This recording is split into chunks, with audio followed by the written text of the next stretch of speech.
ಕಿಲಾಂಡಕೋಟಿ ಬ್ರಹ್ಮಾಂಡ ನಾಯಕ ರಾಜಾದಿರಾಜ ಯೋಗಿರಾಜ ಪರಬ್ರಹ್ಮ ಶ್ರೀ ಸಚ್ಚಿದಾನಂದ ಸದ್ಗುರು ಸಾಯಿನಾಥ್ ಮಹಾರಾಜ್ ಕಿ ಜೈ. ಗುರುವಿನ ಪಾದಾರವಿಂದಗಳಿಗೆ ವಂದಿಸುತ್ತಾ ಎಲ್ಲರಿಗೂ ಹನುಮ ಜಯಂತಿಯ ಶುಭಾಶಯಗಳು. ಮತ್ತೊಮ್ಮೆ ಸ್ನೇಹಿತರೆ, ಈ ದಿನ ಒಂದು ಕಮೆಂಟ್ ಬಂದಿತ್ತು, ನೀವೆಲ್ಲರೂ ಓದಿರ್ಬೋದು. ಬಾಬಾರವರಲ್ಲಿ ಪ್ರಾರ್ಥನೆಯನ್ನು ಮಾಡಿದ್ದೆ, ನಂಬಿಕೆ ಇಟ್ಟಿದ್ದೆ, ಒಂದು ಗಂಡು ಮಗುವಿನ ಅಪೇಕ್ಷೆಯನ್ನು ಇಟ್ಟಿದ್ದೆ. ಬಾಬಾರವರು ಕನಸಿನಲ್ಲಿ ಬಂದು ನನಗೆ ಮಾತು ಕೊಟ್ಟಿದ್ದರು. ಅದೇ ಪ್ರಕಾರ ನನಗೆ ಗಂಡು ಮಗುವಾಗಿದೆ. ನಾನು ಮತ್ತು ನನ್ನ ಮಗು ಆರೋಗ್ಯವಾಗಿದ್ದೀವಿ. ಇದರಿಂದ ನನಗೆ ತುಂಬ ಸಂತೋಷವಾಗಿದೆ. ಬಾಬಾರವರಿಗೆ ಅನಂತ ಅನಂತ ಧನ್ಯವಾದಗಳು ಅಂತ ಹೇಳಿ ಅವರು ತಿಳಿಸಿದ್ದಾರೆ. ಹಾಗೆ ಬಾಬಾರವರ ಅನುಗ್ರಹ ಆಶೀರ್ವಾದ ಸದಾ ನನ್ನ ಜೊತೆಗಿರಲಿ ಅಂತ ಹೇಳಿ ಬಯಸ್ತಾ ಇದ್ದಾರೆ ಸ್ನೇಹಿತರೆ. ಖಂಡಿತ ಅವರನ್ನು ದೃಢವಾಗಿ ನಂಬಿ ಭಕ್ತಿ ಇಟ್ಟು ಅವರ ಪಾದಗಳಲ್ಲಿ ನಾವು ಶರಣಾದರೆ ಅವರ ಆಶೀರ್ವಾದ ಜನ್ಮ ಜನ್ಮಗಳವರೆಗೂ ನಮ್ಮ ಜೊತೆಗೆ ಇರೋದರಲ್ಲಿ ಸಂದೇಹವನ್ನು ನಾವು ಪಡಲೇಬಾರದು ಸ್ನೇಹಿತರೆ. ಖಂಡಿತ ಇರುತ್ತೆ ಸ್ನೇಹಿತರೆ. ನಾವು ಯಾವ ರೀತಿ ವಿಶ್ವಾಸವನ್ನು ಅವರಲ್ಲಿ ಇಡ್ತಾ ಹೋಗ್ತೀವೋ, ಅವರಲ್ಲಿ ಶ್ರದ್ಧೆ ಇಟ್ಟು ಭಕ್ತಿಯ ಆಳಕ್ಕೆ, ಅಂದರೆ ಅವ್ರು ನಮ್ಮ ಜೊತೆಗೆ ಎಲ್ಲ ವಿಚಾರದಲ್ಲೂ ಕನೆಕ್ಟ್ ಆಗಿದ್ದಾರೆ ಅಂತ ಹೇಳಿ ನಾವು ಯಾವ ರೀತಿ ನಂಬ್ತಾ ಹೋಗ್ತೀವೋ ಅದೇ ರೀತಿಯ ಅನುಭೂತಿಗಳನ್ನು ಅವರು ಕೊಡ್ತಾನೆ ಹೋಗ್ತಾರೆ. ನಾನು ನಿನ್ನ ಜೊತೆಗೆ ಇದ್ದೀನಿ, ಯಾವುದೇ ಚಿಂತೆ ಮಾಡಬೇಡ, ಸಮಸ್ಯೆಗಳು ಏನೇ ಇದ್ದರೂ ಕೂಡ ಹೆದರಬೇಡ, ಸಮಸ್ಯೆಗಳಿಗೆ ಪರಿಹಾರ ಸಿಕ್ಕೇ ಸಿಗುತ್ತೆ ಅನ್ನೋ ಭರವಸೆಯ ಮಾತುಗಳನ್ನು ಆಡ್ತಾನೆ ಇರ್ತಾರೆ ಸ್ನೇಹಿತರೆ. ನೆರಳಾಗಿ ಹಿಂಬಾಲಿಸ್ತಾರೆ, ಗುರುವಾಗಿ ನಮ್ಮನ್ನು ಮುಂದೆ ನಡೆಸ್ತಾರೆ. ಹಾಗೆ ಇದೇ ಥರ ಎಷ್ಟೋ ಜನ ನನಗೆ ಫೋನ್ ಮಾಡಿ ಹೇಳ್ತಾನೆ ಇದ್ದಾರೆ ಅವರ ಅನುಭವಗಳನ್ನು, ಅವ್ರ ಜೊತೆ ಬಾಬಾರವರು ಇರುವ ಒಂದು ಅನುಭೂತಿಗಳನ್ನು. ಸ್ನೇಹಿತರೆ, ಒಂದು ಸತ್ಯ ಘಟನೆಯನ್ನು ನಾನು ವಿವರಿಸ್ತಾ ಇದ್ದೀನಿ ಸ್ನೇಹಿತರೆ. ಅದಕ್ಕಿಂತ ಮೊದಲೇ ಒಂದು ವಿಚಾರವನ್ನು ಹೇಳಲಿಕ್ಕೆ ಇಷ್ಟಪಡ್ತೀನಿ ಸ್ನೇಹಿತರೆ. ಪ್ರತಿನಿತ್ಯ ನೀವು ಎಷ್ಟು ಸಾಧ್ಯವಾಗುತ್ತೋ ಅಷ್ಟು ಸಕಾರಾತ್ಮಕ ವಿಚಾರಗಳೊಂದಿಗೆ ಬಾಬಾರವರ ಹತ್ತಿರ ನೀವು ಬೆಸೆದುಕೊಳ್ಬೇಕು ಸ್ನೇಹಿತರೆ. ಅಂದರೆ ಕನೆಕ್ಟ್ ಆಗಬೇಕು. ಯಾವ ರೀತಿ ಕನೆಕ್ಟ್ ಆಗಬೇಕು ಅಂದರೆ, ದಿನನಿತ್ಯ ನೀವು ಅವರ ನಾಮ ಸ್ಮರಣೆಯನ್ನು ಮಾಡಬೇಕು, ಅವ್ರ ಜೊತೆನೇ ನಿಮ್ಮ ಮಾತುಕತೆ ಇರಬೇಕು. ಹಾಗೆ ಯಾವುದೇ ಸಮಸ್ಯೆ ಇರಲಿ, ಎಂಥದ್ದೇ ಪರಿಸ್ಥಿತಿಗಳು ಎದುರಾಗಲಿ, ಹಾಗೆ ಮನೆಯಲ್ಲಿ ಏನಾದರೂ ಜಗಳ ಆಗುವಂಥ ಸಂಭವವೇ ಬಂದಿರಲಿ, ಹಾಗೆ ಏನೋ ಅನಾಹುತವಾಗ್ತಾ ಇದೆ ಅನ್ನೋ ಸಂಭವವೇ ಇರಲಿ, ಅಂತಹ ಸಮಯದಲ್ಲಿ ನೀವು ಬಾಬಾರವರಲ್ಲಿ ನಂಬಿಕೆ ಇಟ್ಟು ಪ್ರಾರ್ಥನೆ ಮಾಡಿದರೆ ಖಂಡಿತ ಅಂತಹ ಪರಿಸ್ಥಿತಿ ಒಳ್ಳೆಯ ಪರಿಸ್ಥಿತಿಯಾಗಿ ಬದಲಾಗುತ್ತೆ ಸ್ನೇಹಿತರೆ. ಆ ನಂಬಿಕೆ ವಿಶ್ವಾಸ ನಿಮಗಿರಬೇಕಷ್ಟೇ. ಹಾಗೆ ಎಲ್ಲರಿಗೂ ಅವರವರ ಆಸೆಗಳು ಈಡೇರ್ತವೆ ಸ್ನೇಹಿತರೆ. ನಾನು ಕೂಡ ದಿನನಿತ್ಯ ಬಾಬಾರವರ ಪೂಜೆ ಮಾಡಬೇಕಾದ್ರೆ ದಿನನಿತ್ಯ ಪ್ರಾರ್ಥನೆ ಮಾಡ್ಕೊಳ್ತೀನಿ. ಬಾಬಾ, ಎಲ್ಲರೂ ಭರವಸೆ ಇಟ್ಟು ನಿನ್ನ ಹತ್ರ ಬಂದಿದ್ದಾರೆ. ಜೀವನ ಅಂದಮೇಲೆ ಒಂದಲ್ಲ ಒಂದು ಸಮಸ್ಯೆಗಳು ಇದ್ದೇ ಇರ್ತವೆ. ನಮ್ಮ ಪ್ರಾರಬ್ಧ ಕರ್ಮಗಳ ಅನುಸಾರವಾಗಿರ್ಬೋದು, ಹಾಗೆ ನಾವು ಹಿಂದೆ ನಮಗೆ ಗೊತ್ತಿಲ್ಲದೆ ಏನಾದರೂ ತಪ್ಪುಗಳನ್ನಾಗಲಿ ಮಾಡಿದ್ದ ಕರ್ಮವೇ ಆಗಿರ್ಬೋದು. ಈ ರೀತಿ ನಮಗೆ ಕಷ್ಟಗಳಿಗೆ ಗುರಿ ಮಾಡಿದೆ ತಂದೆ. ಆದರೂ ನಾವೆಲ್ಲವನ್ನೂ ನಿನ್ನ ಪಾದಗಳಿಗೆ ಹಾಕಿ ಕ್ಷಮಿಸು ಅಂತ ಹೇಳಿ ಪ್ರಾರ್ಥನೆಯನ್ನು ಮಾಡ್ತಾ ಇದ್ವಿ. ರಕ್ಷಿಸು, ಕಾಪಾಡು, ನಮ್ಮನ್ನು ಕ್ಷಮಿಸು ಅಂತ ಹೇಳಿ ನಾವೆಲ್ಲರೂ ಪ್ರಾರ್ಥನೆ ಮಾಡ್ಕೊಳ್ತಾ ಇದ್ದೀವಿ ಬಾಬಾ. ಹಾಗಾಗಿ ನಾವು ಭರವಸೆ ಇಟ್ಟು ನಿಮ್ಮ 11 ವಚನಗಳಲ್ಲಿ ನೀವು ಸಚೇತರಾಗಿದ್ದೀರಾ ಅಂತ ಹೇಳಿ ನಂಬಿಕೆ ಇಟ್ಟು ವಿಶ್ವಾಸವಿಟ್ಟು ನಿಮ್ಮ ಪಾದಗಳಲ್ಲಿ ಶರಣಾಗಿದ್ದೀವಿ. ನೀವು ನನ್ನ ಜೊತೆಗೆ ಇದ್ದೀರಾ ಅನ್ನುವ ಅನುಭೂತಿ ನನಗೆ ನೀಡಬೇಕು. ಹಾಗೆ ನನ್ನ ಎಲ್ಲ ಸಮಸ್ಯೆಗಳಿಗೆ ಪರಿಹಾರ ಕೊಡಬೇಕು.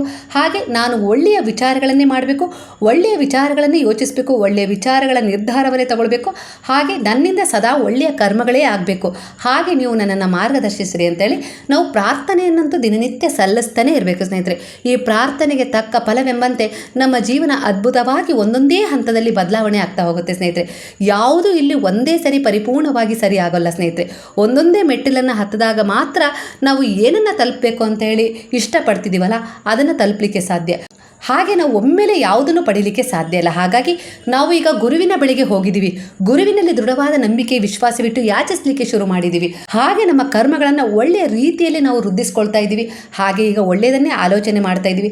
ಹಾಗೆ ನಾವು ಈಗ ಒಂದಲ್ಲ ಒಂದು ರೀತಿಯಲ್ಲಿ ನಮ್ಮ ಜೊತೆ ಬಾಬಾ ಇದ್ದಾರೆ ಅನ್ನುವ ಭರವಸೆಯೊಂದಿಗೆ ಅವ್ರ ಜೊತೆ ಕನೆಕ್ಟ್ ಆಗ್ತಾ ಇದ್ದೀವಿ ಸ್ನೇಹಿತರೆ. ಖಂಡಿತವಾಗಿ ಈ ಬಂಧ ಇದೆಯಲ್ಲ, ಏನು ನಾವು ಬೆಸೆದುಕೊಳ್ತಾ ಇದ್ದೀವಲ್ಲ ಅವ್ರ ಜೊತೆಗೆ, ಅದು ಎಂದಿಗೂ ವ್ಯರ್ಥವಾಗೋದಿಲ್ಲ ಸ್ನೇಹಿತರೆ. ಅದು ಅರ್ಥಗರ್ಭಿತವಾದ ಉತ್ತರದೊಂದಿಗೆ ನಮಗೆ ಮರಳುತ್ತೆ ಸ್ನೇಹಿತರೆ.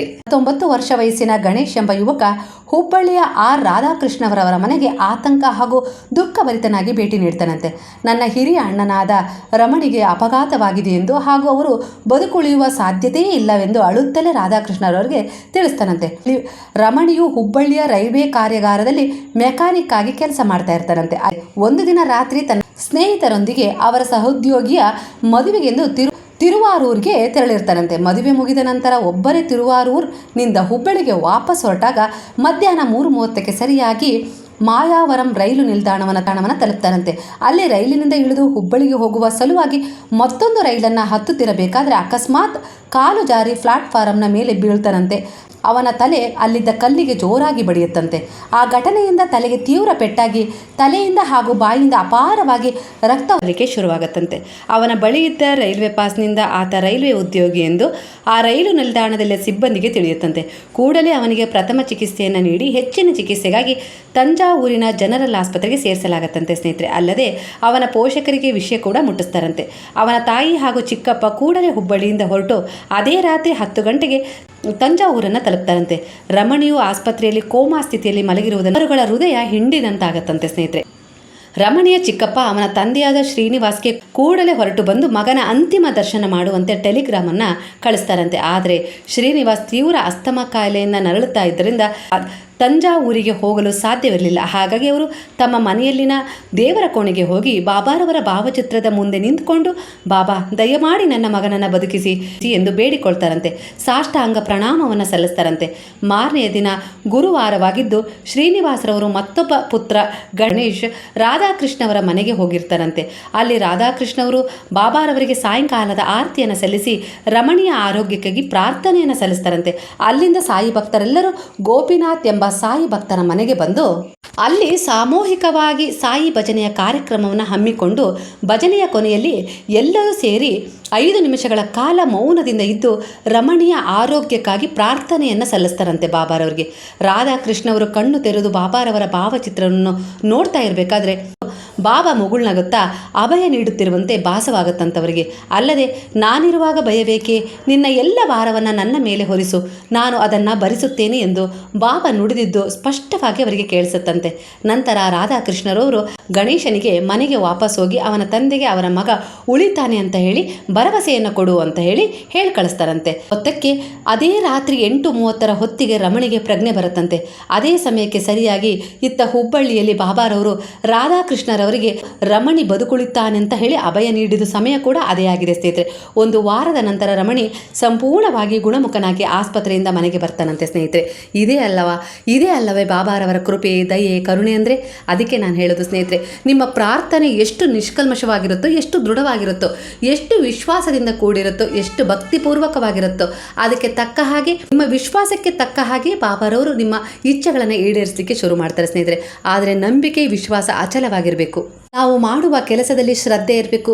ಯಾವುದೇ ವಿಚಾರದಲ್ಲಿ ನಮಗೆ ಕೋಪ ಬಂದಾಗ ನಮ್ಮ ಮನಸ್ಥಿತಿ ಸ್ವಲ್ಪ ಹಿಂದೆನೇ ಇರಬೇಕು ಸ್ನೇಹಿತರೆ. ಯಾಕಂದರೆ ನಮ್ಮ ಕೋಪ ಒಮ್ಮೊಮ್ಮೆ ನಮ್ಮನ್ನು ಅನಾಹುತಗಳಿಗೆ ಈಡು ಮಾಡಿಬಿಡುತ್ತೆ. ಹಾಗಾಗಿ ಅಂದರೆ ಆ ಕೋಪದ ಗಳಿಗೆಯನ್ನು ನಾವು ದಾಟಿದರೆ ನಮ್ಮ ಜೀವನದಲ್ಲಿ ನಾವು ಏನನ್ನಾದರೂ ಬೇಕಾದರೆ ಸಾಧಿಸ್ಬೋದು. ಹಾಗಾಗಿ ಆ ಸಮಯದಲ್ಲಿ ಸ್ವಲ್ಪ ಮೌನಕ್ಕೆ ದಾರಿ ಮಾಡಿಕೊಡಿ. ಅಂದರೆ ಆ ಸಮಯದಲ್ಲಿ ನೀವು ಬಾಬಾರವರ ನಾಮಸ್ಮರಣೆಯನ್ನು ಮಾಡಿಬಿಡ್ರಿ. ಯಾರೋ ನಿಮಗೆ ಕೆಟ್ಟದಾಗಿ ಬೈತಾ ಇದ್ದಾರೆ, ಏನೋ ಅಂತ ಇದ್ದಾರೆ, ವಿನಾಕಾರಣ ಬೈತಾ ಇದ್ದಾರೆ ಅಂದಾಗ ನೀವು ಸಿಟ್ಟಿನ ಕೈಗೆ ಬುದ್ಧಿ ಕೊಟ್ಟು ನೀವೇನಾದರೂ ಮುಂದೆ ಅದಕ್ಕೊಂದು ಮಾತಾಡಕ್ಕೆ ಹೋದರೆ ಅದರಿಂದ 108 ಸಮಸ್ಯೆಗಳು ಶುರುವಾಗ್ತವೆ. ಸಮಸ್ಯೆಗಳ ಜೊತೆಗೆ ಅನಾಹುತವೂ ಕೂಡ ಆಗ್ಬಿಡುತ್ತೆ.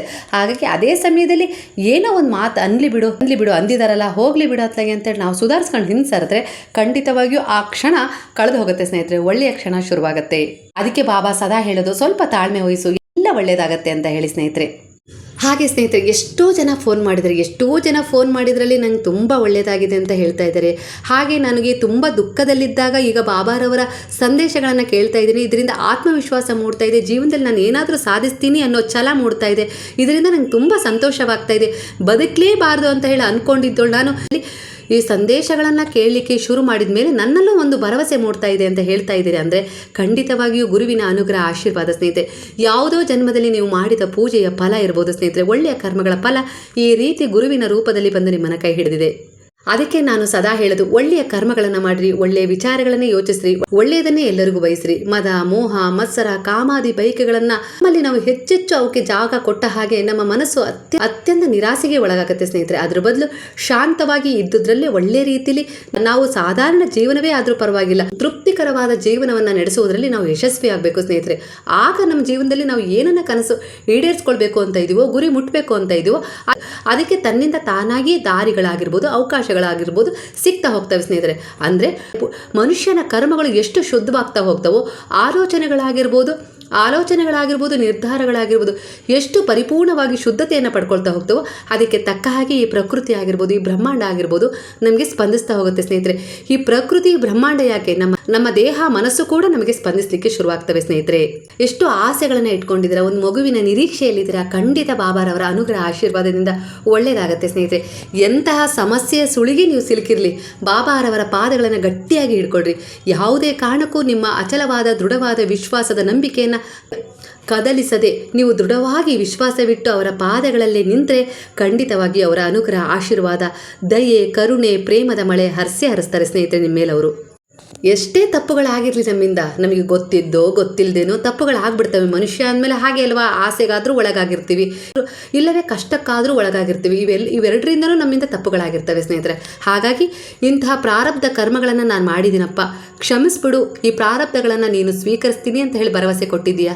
ಖಂಡಿತವಾಗಿಯೂ ಇನ್ನೆಂದೂ ನನ್ನಿಂದ ಪ್ರಾರಬ್ಧ ಕರ್ಮಗಳು ಆಗದೇ ಇರೋ ರೀತಿಯಲ್ಲಿ ನನಗೆ ರಕ್ಷಣೆ, ಮಾರ್ಗದರ್ಶನ, ಸಹಾಯ ಕೊಡು ತಂದೆ, ಸಹಾಯ ನೀಡು ತಂದೆ ಅಂತೇಳಿ ನಿಮ್ಮ ಪ್ರಾರ್ಥನೆ ದಿನನಿತ್ಯ ಈ ರೀತಿ ಆಗ್ತಾ ಹೋದರೆ ಖಂಡಿತವಾಗಿಯೂ ಅದಕ್ಕೆ ತಕ್ಕ ಉತ್ತರಗಳೇ ನಿಮಗೆ ಸಿಗ್ತಾ ಹೋಗ್ತವೆ ಸ್ನೇಹಿತರೆ.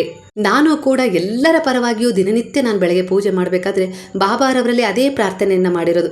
ನಿನ್ನನ್ನು ನಂಬಿ ನಿನ್ನ ಮೇಲೆ ಭರವಸೆ ಇಟ್ಟು ಎಲ್ಲರೂ ನಿನ್ನ ಹತ್ರ ಬಂದಿದ್ದಾರೆ, ನಿನ್ನ ಬಳಿ ಬಂದಿದ್ದಾರೆ.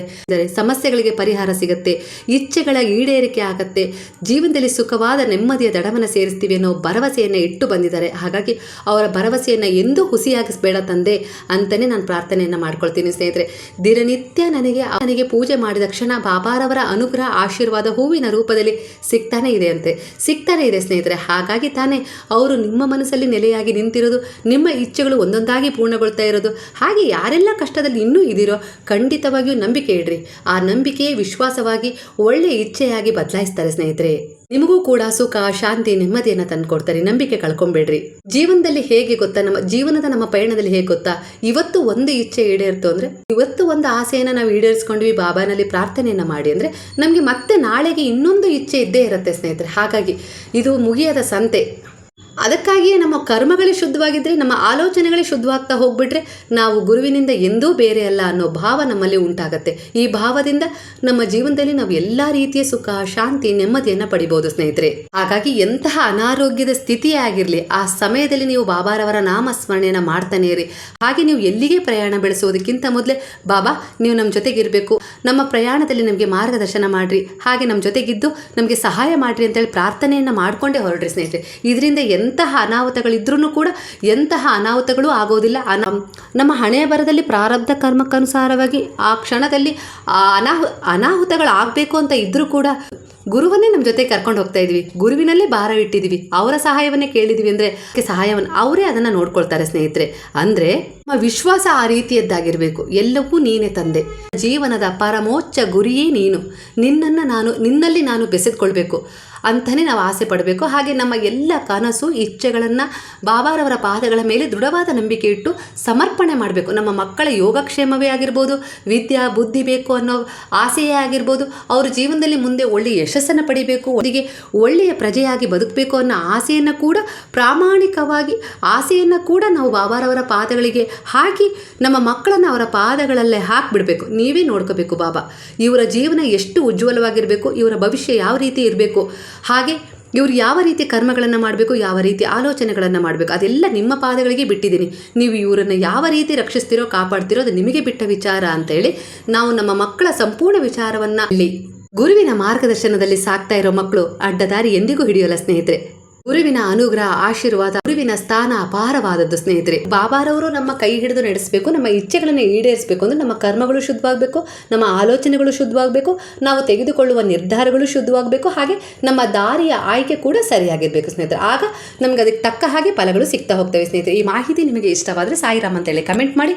ಈಗ ಎಲ್ಲರೂ ಸೇರಿ ಹೇಳೋಣ, ಹರೇ ರಾಮ ರಾಮ ರಾಮ ಹರೇ ಹರೇ, ಹರೇ ಕೃಷ್ಣ ಕೃಷ್ಣ ಕೃಷ್ಣ ಹರೇ ಹರೇ, ಹರೇ ಸಾಯಿ ಸಾಯಿ ಹರೇ ಹರೇ, ಹರೇ ಬಾಬಾ ಬಾಬಾ ಹರೇ ಹರೇ, ಹರೇ ದತ್ತ ದತ್ತ ಹರೇ ಹರೇ.